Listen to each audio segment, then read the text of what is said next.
গ্রীষ্মের ঋতুতে কোনো তাপ নেই, কারণ তুমি আমার জীবনে আকাশ। শীতের ঋতুতে তেমন ঠান্ডা লাগে না, কারণ আপনার ভালোবাসার উষ্ণতা আছে।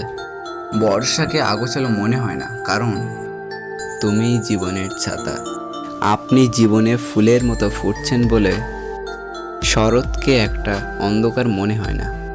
সব ঋতু ও সব উপায়ে প্রভাব ফেলবে বলে মনে হয় না, কারণ তোমার ভালোবাসা আমার জীবনের পথ একটা প্রতি মুহূর্ত থাকে বাবু। শুধু তোমার কাছে এটা স্বীকার করতে চাই যে আমি তোমার প্রেমে পড়েছি।